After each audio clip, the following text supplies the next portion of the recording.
A'udhu billahi minash shaitanir rajim. Bismillahir rahmanir rahim. Yan uwana mutanen Sokoto, ina ganin ya zama wajibi gare ni in yi magana ga irin yadda muka samu kanmu. Ba ina magana ba don nawa ra'ayi, ina magana don yadda na ga yanayin harkokin jihar Sokoto sun fara lalacewa. Kamar da aka sani, a Sokoto gari ne inda aka ganin akwai karamci, akwai mutunci, kuma ana ganin girman Sokotawa da kuma Sokoto ita kanta. Amma abin baƙin ciki yadda muka samu kanmu yau, duk in ka diba babu shugaba wanda a ce in yi magana a saurare shi, wanda yake wannan ba ƙaramin bala'i ba ne. Ya kamata mu tabbatar da cewa akwai shugabanci ga kowace tarbiyya. Ko basaisai suna da shugaba, basaisai ma akwai wanda in ya bi gaba shi kowa ke bi. Ballantana mu musulmi mutane wanda ya kamata mu san ciwon kanmu. Amma yau an waye gari da bakin shekarar 1999 zuwa 2007 sai da ni mulki, dukkan mu Sokoto haɗin mu guda, ƙiblan mu guda, akwai ganin akwai shugabanci na. Alhamdulillahi an samu zaman lahiya, an samu cigaban ƙasa, an samu cigaban ilimin yara, an samu komai yalwarta, kowa ya san haka. Amma daga baya muka zo komai ya wace, aka zo aka zauna aka waye gari da babu wani abu wanda zai kasancewa abu ne wanda zai ci jihar Sokoto. Ille kullum ya za a yi a jawo tashi hankali. Wannan ba zai kai mu ko ina ba, kuma idan mun tashi tsaye ba, wallahi zai ci mu ci bayan mu. Saboda haka kamar yanzu zaɓe za a yi na gwamna, an zo ana son a mai da abu wani yaƙi wanda bai kai kawo ba. Ina zakkuwa na ga haka, ni kira commissioner of police, director SSS, na ce a kirawo ni, a shirye nake in zo, a kirawa mako ya zo mu biyu. Ana ganin dai mu a shugabanci na siyasa.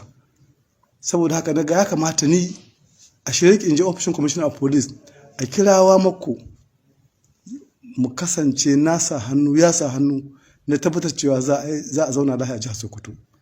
Amma abin bakin ciki jiya har kusan karfe 2 da director SSS da commissioner of police sun zo wajen shi, sun zo wajena, a shirye nake da in zo in sa wannan hannun, amma shi ce bai sa hannu. Saboda haka jama'a mu fa sani cewa to me zai sa bai sa hannu? Kai kana shugaban jama'a kuma ana neman zaman lafiya, a ce ka zo ka sa hannu, ka ce ba ka sa hannu. Me shugabancin wannan? Saboda haka jama'a, ba ina son in jawo ko in nuna cewa ko ni ga abin da nake so ba.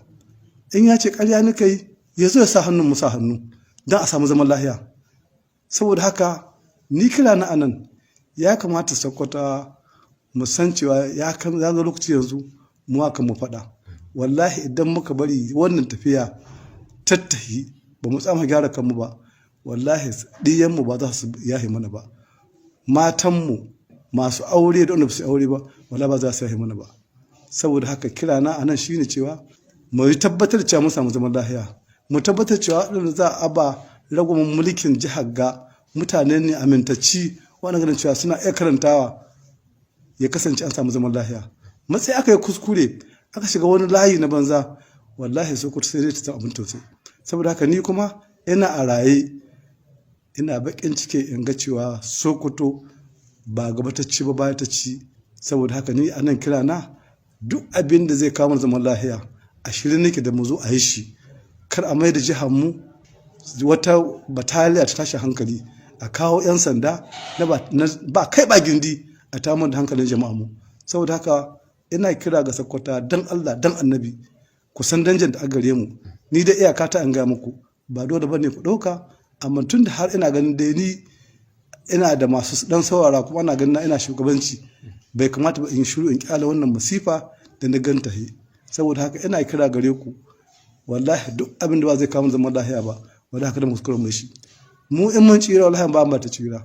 saboda haka jama'ar jihar Sokoto ina roƙonku don Allah don Annabi duk abin da kuke ji ku kuwa kan ku faɗa kuwa kan alƙalanci ku ga menene a daidai gare ku ɗauki hukunci an ba shi zauna ce kullun cikin tashin hankali ake kowa da ya riga sai yadda ake tafiya yanzu menene za a cewa ni na haidan sa hannu shi ya zo ya sa hannu ya ce bai sa to jama'a shi ke so kenan ai wannan ba daidai bane saboda ina kira ga jama'a su san abin da ake ciki a yi kokari a ga me za a yi a samu a zauna lafiya in dai har ni bai isa in ba da shawara ba akwai waɗanda sun yi mulki jihohinsu ba su ko kai rama abin da na yi ba ana saurara musu don a ci gaba amma abin bakin ciki nan ne ina ganin cewa kamata ba za in ja sakwata ga hanyar banza duk abin da ni ja ba sakwace wallahi mahita ce nake son in ja mushi ba dan kaina ba dan jama'a mu saboda haka abin na ci mun zuciya yanda kowa wallahi bai zato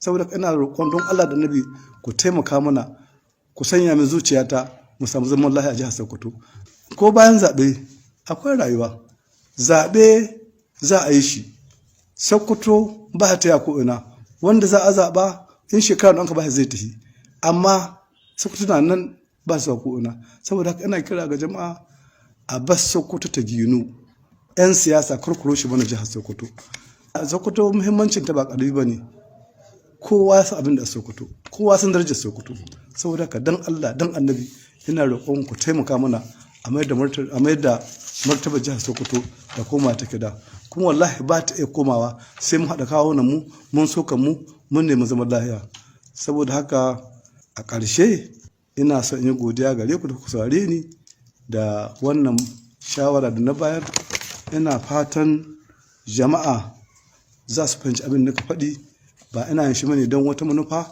ina yin shi wallahi tallahi don mu samu mu ci gaba da jihar Sokoto dan na tabbatar da abin da ci ku wallahi bai bari na gode Allah shi ban mu tare Allah shi ba zaman mu albarka kuma zaɓen da Allah